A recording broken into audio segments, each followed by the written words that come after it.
Um, Excellent. We are, today is July 9th, 2020. This is the Board on Professional Responsibility. We are convened in the matter of Donald R. Harris, which is board docket number 19-4 and disciplinary docket number 2017-D364. Could the parties identify themselves for the record? Let's start with disciplinary counsel. Sean O'Brien for the Office of Disciplinary Counsel. Thank you. Respondent, Mr. Harris. Donald Harris as the respondent. Excellent. So one of our public members, Ms. Blumenthal, is not present today. Our rules allow her to participate in deliberations in the matter if she watches the recording of the argument. Consider the respondent. Mr. Harris, do you object to that? Are you okay with that? I would have no reason to object. Great. Again, we're sort of new to Zoom hearings in the Zoom world. I would ask everybody to mute themselves if you're not asking a question or presenting your argument. So disciplinary counsel, Mr. Harris, if you're not arguing, please mute yourselves. And everyone on the board is going to try to do that too. It can be difficult because of time lags to understand when someone else is talking. So I will sort of put my hand up if it sounds like someone's asking a question and counsel is not hearing that. So please, sort of take a look for that and be mindful of people trying to interrupt to ask questions. I know both disciplinary counsel and Mr. Harris have filed exceptions. I understand, Mr. Harris, you're going to argue first. Is that correct? I had not known the order of it. I can, but I wasn't aware of that. Have you guys, who would like to argue first? You both take an exception. In the briefing, the respondent went first, disciplinary counsel followed, and respondent had the opportunity for reply. So I think it would make sense for respondent to go first, but I'm not beholden to that. Mr. Harris? I missed the last word of what you said, but I can go first. That's not a problem. Okay. How much time would you like in rebuttal? The total amount of time allotted is how much? 20 minutes. 20 minutes. I would probably like to leave 8 minutes for rebuttal. Excellent. You will have 8 minutes for rebuttal. Mr. Harris, please start when you're ready. Thank you. We have a situation here with a case of the Baileys, and I was acting in that particular situation as a federally licensed attorney. All of my paperwork, all of my material made it very clear that I was a federal-only attorney. The Baileys, however, suggested that I had told them that I was a state attorney, for which I'm not. On my letterhead, it states that I'm not a federal attorney, I'm not a state attorney, but federal cases only. The reason the Baileys were sent to me was that there was a possibility, it was seen from their part, that the Black parents were being treated differently than white parents of children in similar situations. And so what started this entire cascade of effects was my representation of the Baileys. After a great bit of time with the Baileys case, and during that time, I was suffering from. Mr. Harris, can I stop you for a second there? Where is it in the record that the Baileys came to you because of some form of discrimination being perpetrated against African American parents versus white parents? Is there anything in the record or in the transcript of testimony that was why the Baileys actually came to you? In the transcript, I believe it's 44 and 45, the Baileys had sought me out for that reason. Please continue, thank you. So the Baileys came to me because they were feeling that the Lucas County people were not treating them fairly. And being that I was a minority firm, and being that I don't at this point the exact recommendation of out, but that's why they came. And what we were looking at or attempting to look at was the Lucas County Child Services Agency treat Black families exactly they were treating white families. Mr. Harris, can I stop you again for a second? I'm looking at page 44 and 45 of the transcript, and the question that was posed at line 9 of the transcript, tell us about that meeting. What did you discuss with Mr. Harris? Answer. So when we arrived to the meeting, we were brought back to sit in front of his desk, and we began to talk about what the agency had been doing regarding our first 7 children, and now our 8th child has been taken. And Mr. Harris stated to us that all we needed to do was to give the $2,500, and that the agency had been asking questions, but now they would have to be asking him questions. And all we needed to do was to give the money and sign the agreement. And then in 45, what did that mean to you? Well, based on what what Harris had shared with us, he told me he would deal with the agency. He said first he had to get our children back for us, then we would deal with the agency itself. And then they go on to talk about the retainer agreement. I don't see anywhere in that portion of the transcript where there's any mention of discrimination, of race, or any strategy associated with a civil rights claim. That had been the understanding from the very beginning of this. My notes here, and that was the second. I can go through to find the exact notation of it, but this was intended to be a civil rights action because they had been successful with the other 8 kids in terms of any type of civil action in state courts. So, Mr. Harris, my understanding is what you're saying is that this was going to be a 1983 civil rights action. What was going to be the prayer for relief? The prayer for relief would be that the babies would have the opportunity to have a rehearing, a more fair hearing on whether or not they were qualified to keep their children, to demonstrate that the Lucas County Board was not treating the Black families the same they were treating the white families. So this would have been a request to have the state court have a rehearing? This would have been a request for the federal court to direct the Lucas County Board to do this fairly. Okay. Mr. Harris, question, please. Go ahead.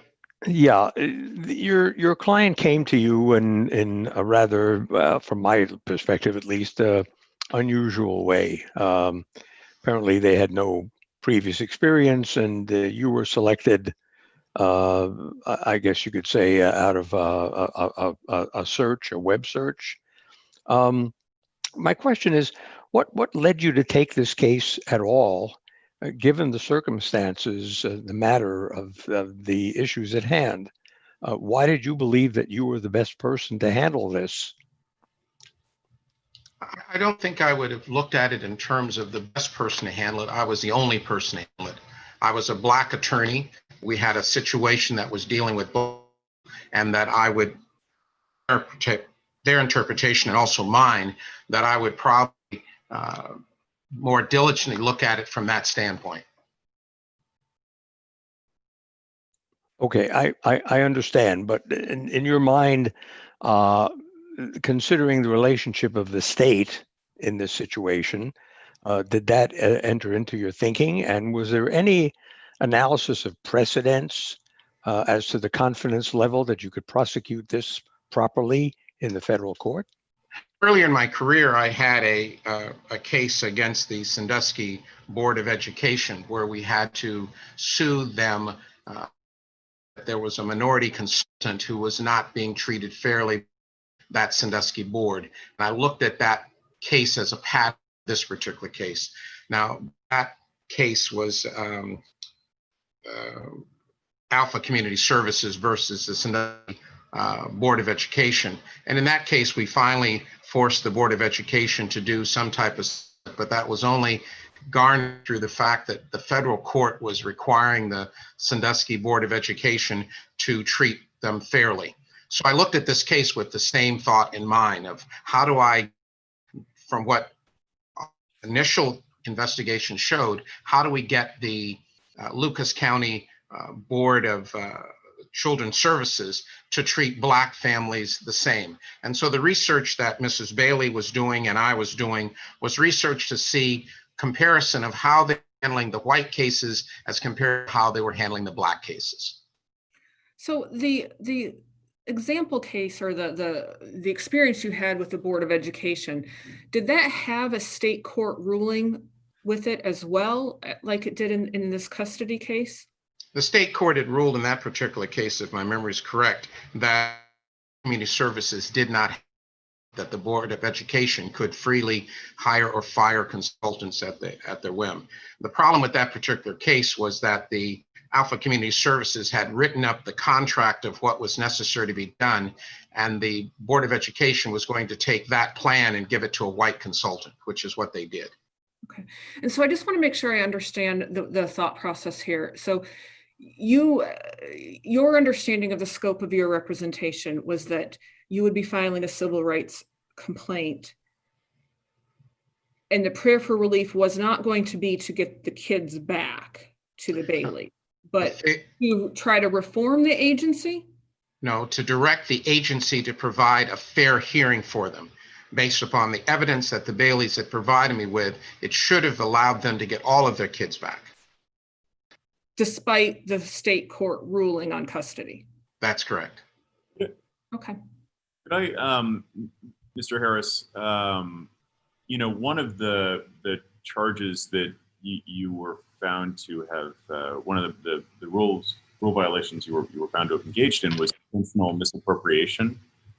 And as of course, that's an important one, because under the rules of our Court of Appeals, that kind of drives the sanction.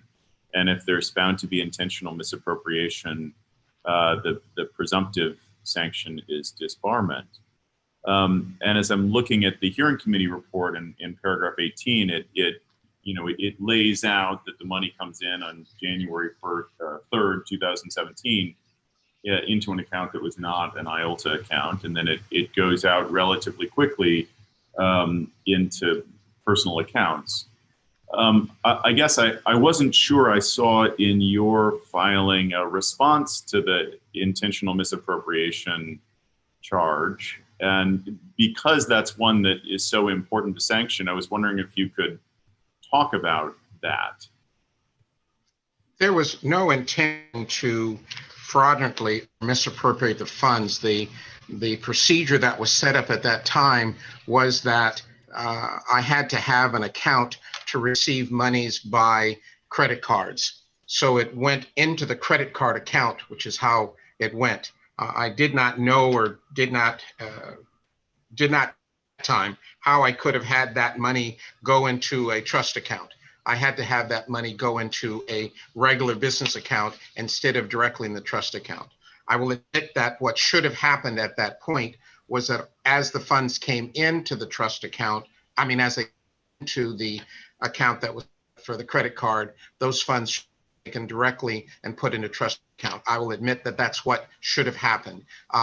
As I admitted in my response, that was not our normal procedure in terms of giving funds, and this was the first times we'd received funds that should have gone trust account to regular account.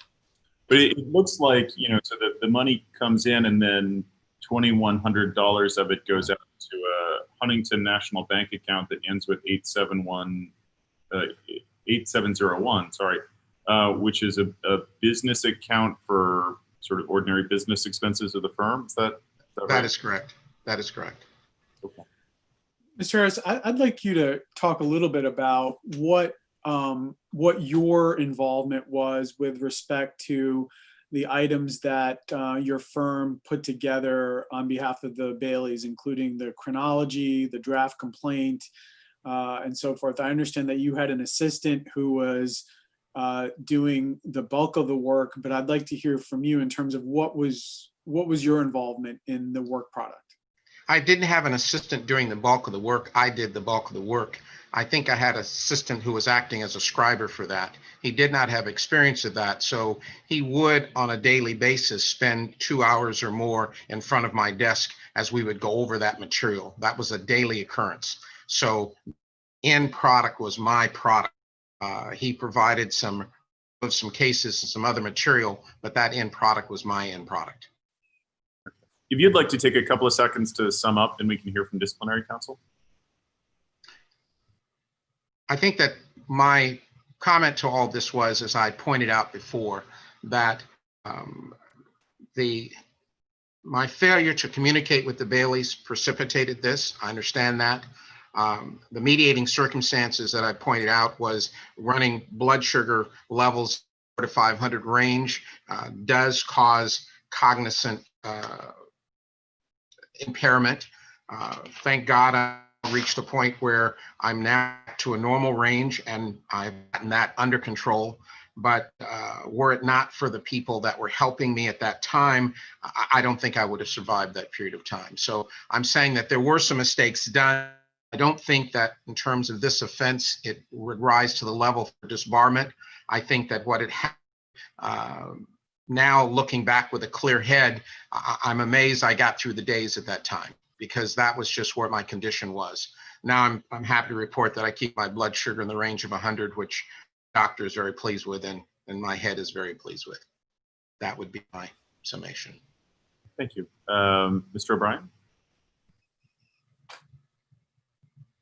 You're muted, sorry. I appreciate you muting before. But, and actually, I don't know that the clock is, give us a second, let us get the clock ready, and then, thanks very much. All right, Mr. O'Brien. Good afternoon. May it please the board. I want to start by just addressing a couple of things that we just heard from Mr. Harris that disciplinary counsel finds very concerning. Number one, his statements about the purpose of the case that he just made. The hearing committee explored these issues thoroughly. The hearing committee report sets out in detail why it did not credit the statements that are similar to the statements that Mr. Harris is making now. They're not exactly the same, but they're in the same vein, I would say. And I just want to point out a couple of things that the hearing committee pointed to. First, Mr. Harris said that he was pursuing only a federal 1983 claim. If you look at the retainer agreement that Mr. Harris himself drafted, the language in that retainer agreement says, "in the matter of custody."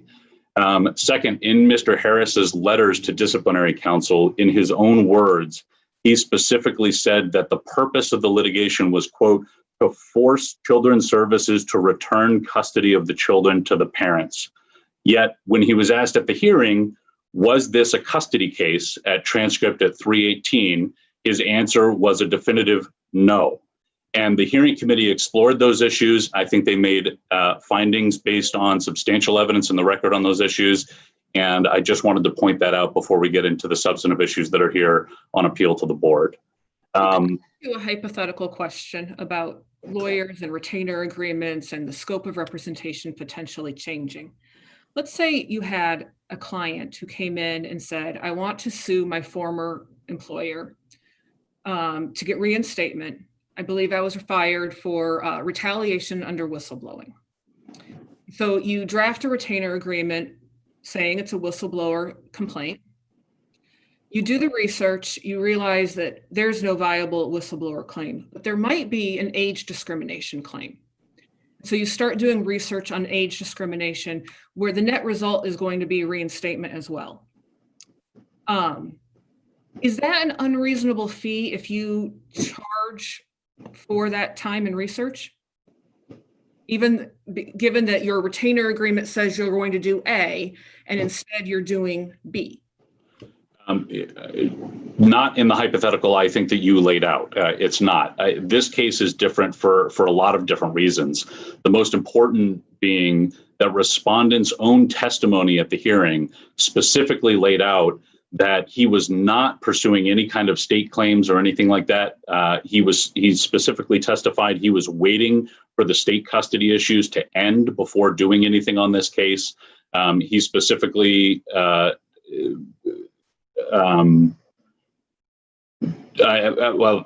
that's the only thing that I can think of off the top of my head. But over the course of the representation, He never communicated with Mrs. Bailey for the 10 months that this went on. And again, using his own statements, even though I don't think they should be credited, he's not saying that this was something that he went in as a custody matter and then he later decided to change and pursue a discrimination case because that was the best case he thought he had for his client. What he's arguing, and he argued to the committee and now again to the board, almost testifying, is that he was always pursuing this kind of 1983 discrimination claim. And if you look at the records, including the ones that I just sent to you, that does not bear it out at all. And I would also point out in the exhibits, if you take a look at the only work product that Mr. Harris produced, there's not a single mention of a single federal case. There's not a single mention of 1983.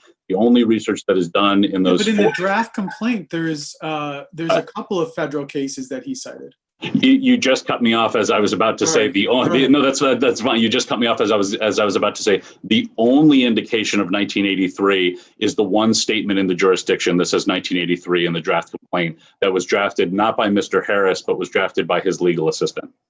Right, but I guess you spent a lot of time in your brief talking about this being a losing proposition from the outset, and I'd like you to talk a little bit about that because there is potentially a due process claim here if the decisions that are being made by this by the children's services is not based on clear and convincing or whatever the standard was. I forget it right now. I think that, and actually in the case that he cites, Santusky versus Kramer, which is that New York case, but it's a Supreme Court case, they held that even after parents are found unfit in a contested court proceeding, they retain constitutionally protected parental rights, and that it was improper to base it on a preponderance of the evidence standard.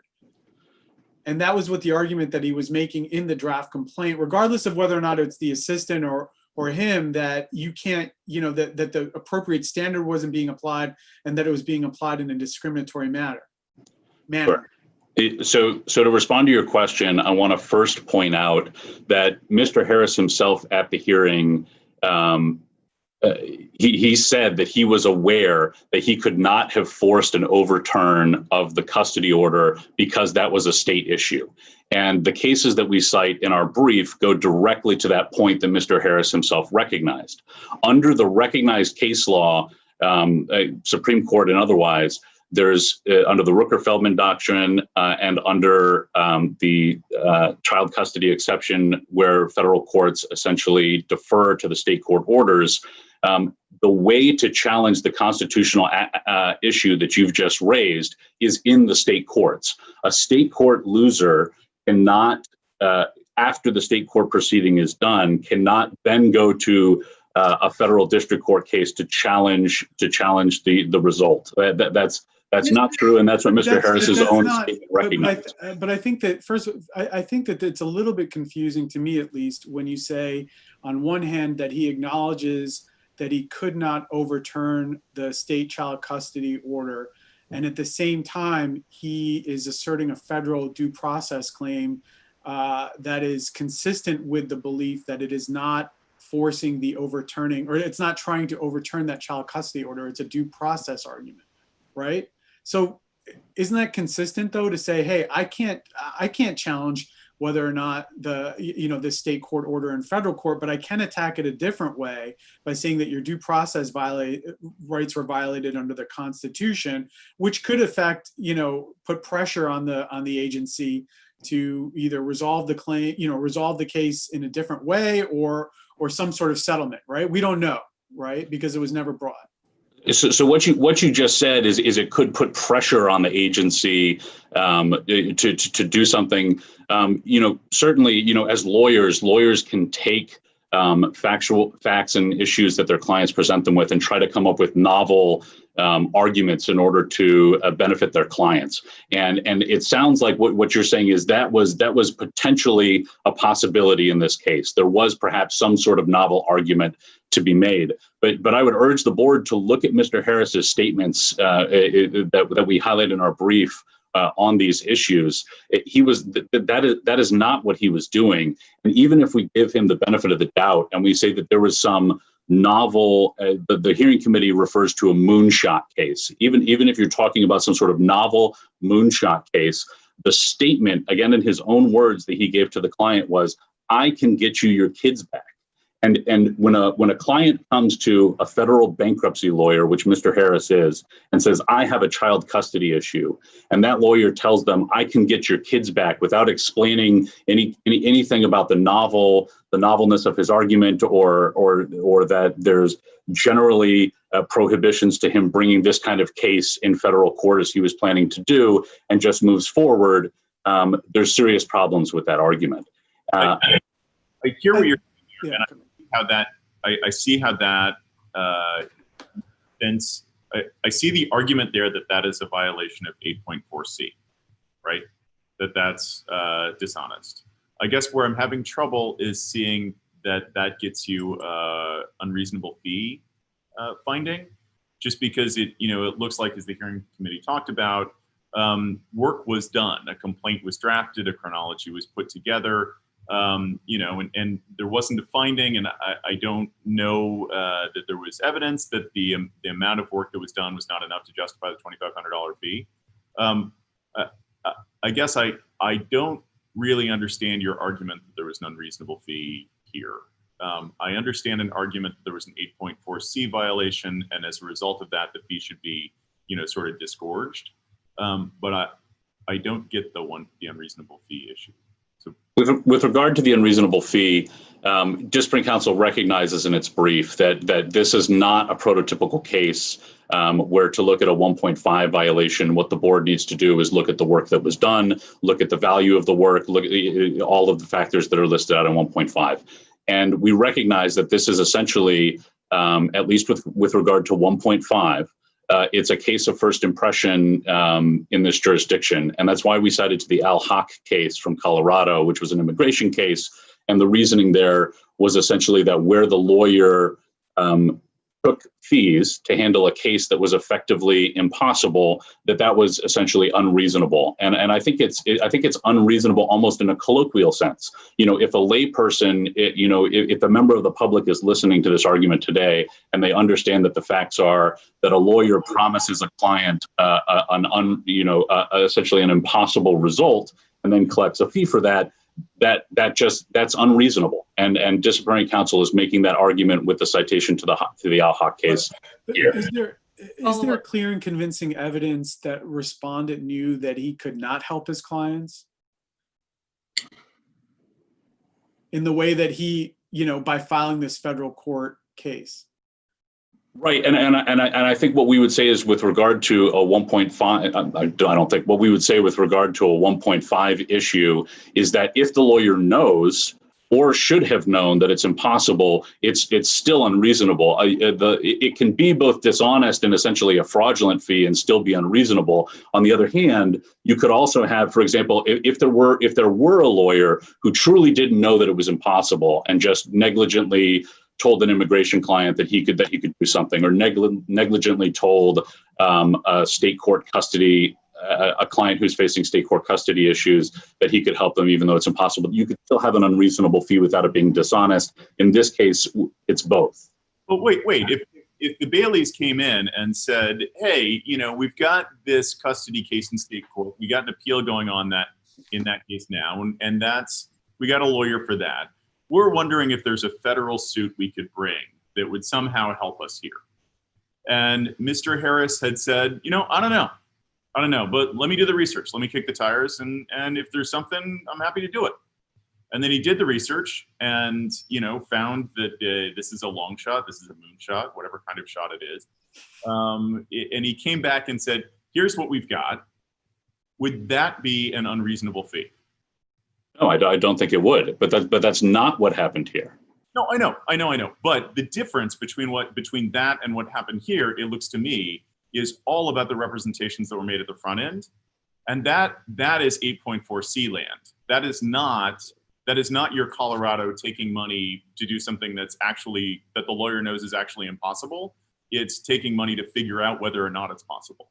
Sure, absolutely. But also, if you look at the totality of the circumstances and you look at the arc of what happened here, for example, after he collected the fee, after promising that if you look at the language that he himself used, it was, I can force the agency to get your children back. There was a 10-month period of no communication to the client. And then the very first communication is that he shows up to an in-person meeting to return their original box of documents. And according to his own testimony, he said, I can't handle this case because I lack the manpower.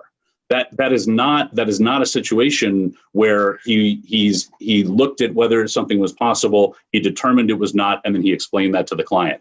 This is a case where, frankly, as we argue in the dishonesty section, this was essentially a dishonest scheme to take money up front with no thought or anything about actually providing legal services to the client. But then why generate any sort of work on the case at all then? If that's if what you're saying is correct, why is there this chronology? Why is there this draft complaint?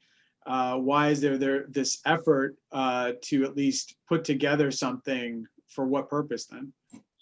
As we set forth in the brief, when you actually look at the quote unquote work product, it's all work product that was generated by a non-lawyer legal assistant. Some of the work product, that legal assistant actually was generated during his interview process before he worked at the firm. Mr. Harris, as part of that individual's onboarding process, asked him to research a hypothetical child custody case and provide him with cases. Is there clear and convincing evidence that Mr. Harris did not have any involvement in any of that work product? That's the finding of the hearing committee, that after March of 2017, when that work product was submitted by Mr. Mole, and Mr. Mole, the assistant, was the only one who worked on that case, that no further work that was done on that matter by Mr. Harris, other than I believe there were some minor edits, including that 1983. Right, but my question is there clear and convincing evidence that Mr. Mole is the only person who worked on the case? The short answer would be yes. Okay. Yeah. Where? Like, where in the record would I find that clear and convincing evidence? I don't have a citation for you to support that entirely. I would point to the factual findings of that the committee made with regard to the work product that was done. And for example, that primarily occurs at paragraphs 28 to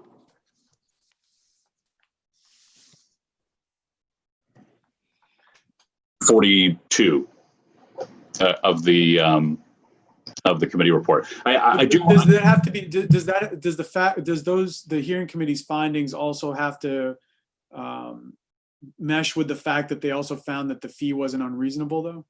At the end of the day, do you see the connection? I mean, in terms of, if they're saying on one hand only this legal assistant worked on it, but on the other hand, we can't say that it's unreasonable that the work that was done is worth $2,500. What's your response to that?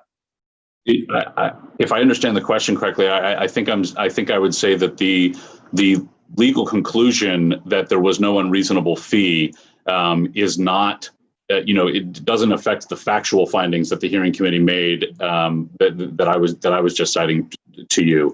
My understanding of the hearing committee's analysis on the 1.5 issue is it rejected the finding of the legal conclusion that there was an unreasonable fee because disciplinary counsel did not prove that there was any client that could have sanctioned this kind of work along the lines that Chairman Kaiser was raising, could have sanctioned kind of the investigation, and we didn't prove that there weren't any circumstances under which it would be reasonable to pursue this kind of work.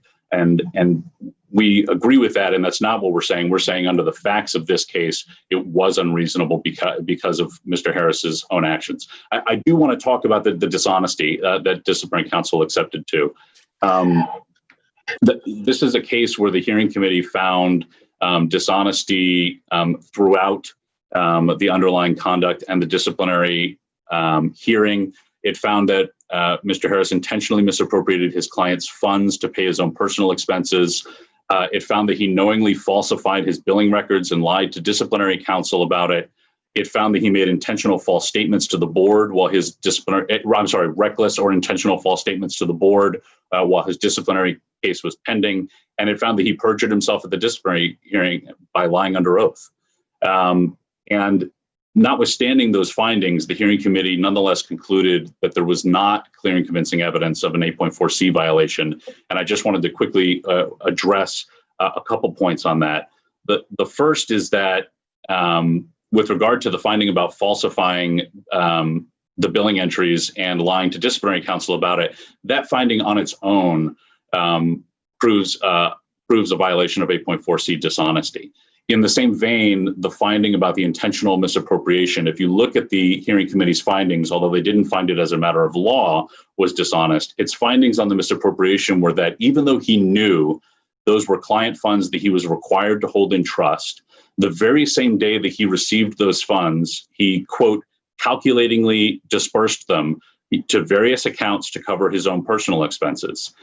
And those findings in and of themselves are violations of 8.4C. And finally, I'd be remiss if I didn't, in my remaining time, just address the conduct here with directly regard to Mrs. Bailey. This was a woman who had lost custody of her children and was looking for relief. And what she found was Mr. Harris. And she came to him and he told her, I can help you get your children back so long as you pay me $2,500 up front. After that happened, she didn't get anything in return for that $2,500 that she paid. She had radio silence from Mr. Harris from the time she paid him that $2,500 until 10 months later, when he showed up with a box of her original files. And given the misconduct that we've been talking about and the actions that Mr. Harris took, the evidence that he had no intention of actually helping her with her case is clear and convincing. And with regard to restitution, I just quickly wanted to say that we pointed out in the Inri Latimer case, even if the board disagrees that there was dishonesty or an unreasonable fee in this case, the failure to communicate by Mr. Harris and failure to accurately portray his ability to help her, given that he wasn't licensed in Ohio, given that it was impossible, or at least very nearly impossible, to challenge the custody order in the federal courts. All of that, at the end of the day, means that Mr. and Mrs. Bailey paid him $2,500 and they got nothing in return. And because of that, restitution is absolutely appropriate in this case. And we would ask that the board find that Mr. Harris violated Rule 8.4C, he violated Rule 1.5A, and that the board order that restitution should be made. Thank you. Thank you. Harris, you have 8 minutes in rebuttal once we get the clock set. Mr. Harris, whenever you're ready. I would point out to the board that what happened in this particular case was the Baileys came 60 some miles to my office from Toledo, Ohio.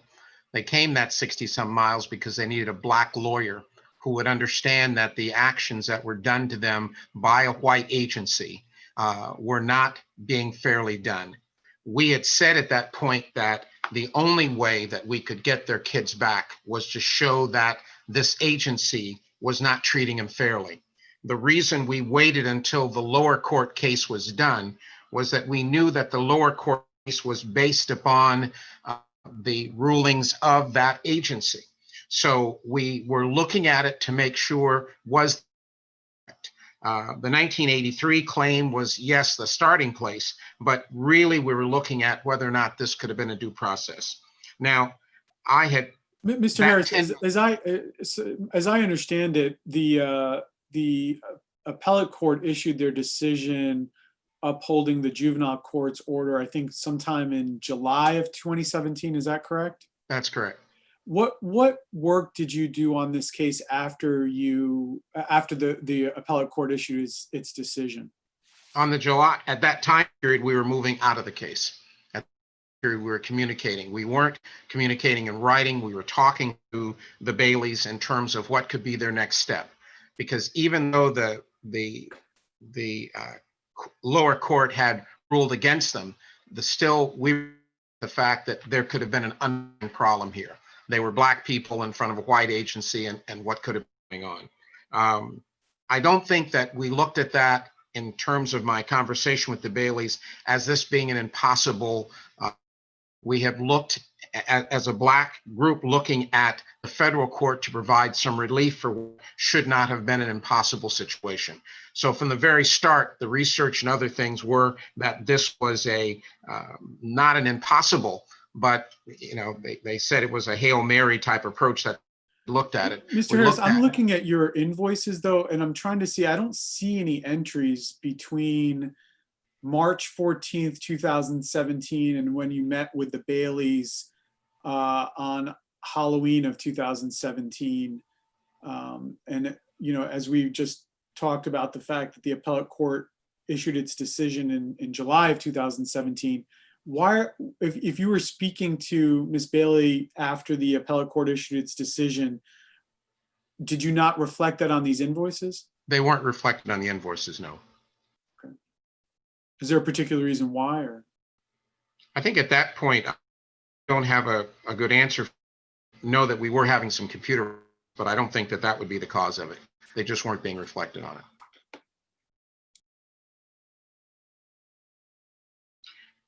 I think that we looked at state court, our initial impression of this, we wanted to challenge the process. I'm getting a message on my screen that you can still hear me.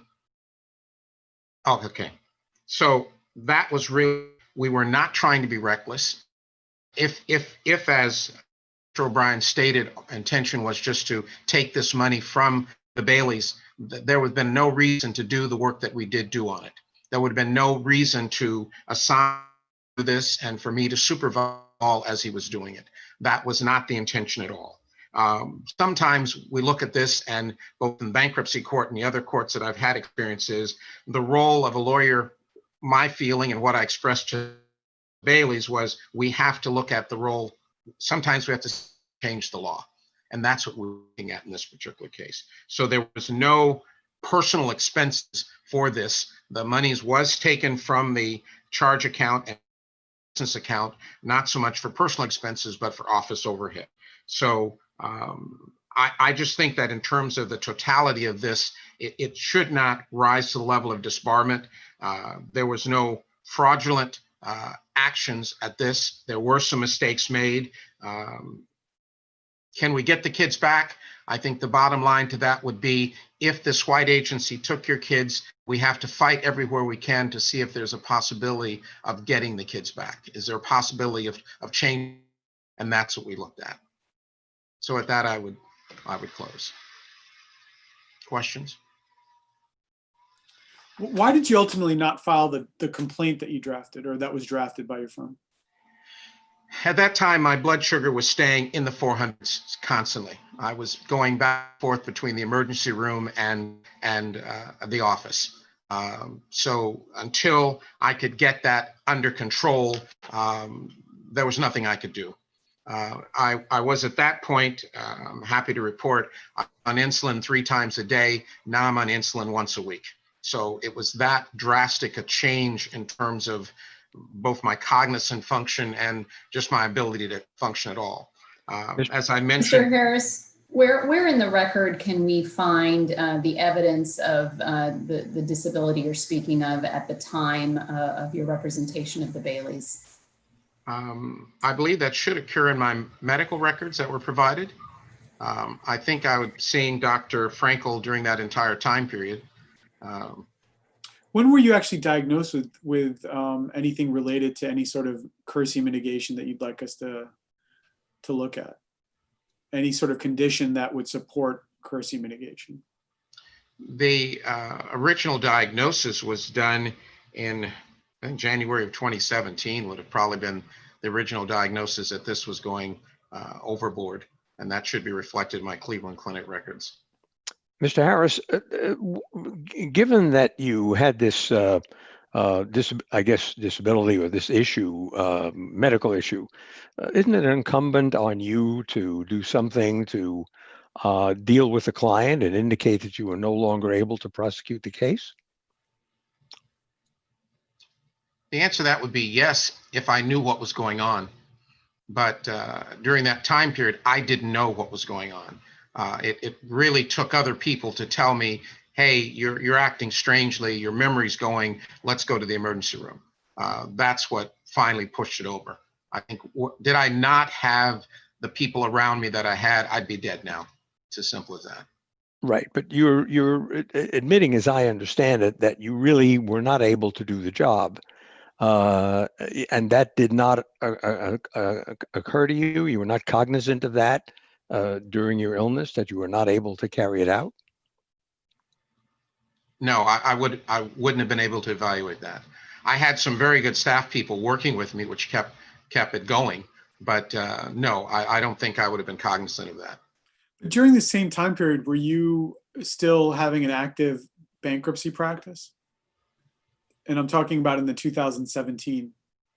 Yes. Like the January. Understand that a bankruptcy practice is really fill out the forms. It is the legal aspect of it is a review that the numbers match and you're done with it. So an active bankruptcy practice would have little or no court appearances. Merely material goes to the court. It's reviewed by the U.S. Trustee's office, and the bankruptcy are not granted. The complicating one would be if it was a Chapter 13, but we didn't do that many 13s. Fact is, we kind of stayed away from 13s. They were complicated. Mr. Harris, I know disciplinary counsel took a little bit more than its allotted time to wrap up. If you would like to take a few more seconds just to sort of wrap up, I see your time is out. Please feel free to do that. No, I think the only thing I would like to point out is that I'm really pointing out that the start of this case was the start of the Bailey case was a valid start, an attempt to help the Baileys. My condition going downhill, that and the depression was enough to cause me not to be able to handle it as well as I should have handled. Now, whether or not that is justification, that's going to be up to this court to decide. Thank you for that election time. Yeah, you're very welcome. All right. Thanks very much, everybody. The case is submitted. Thank you.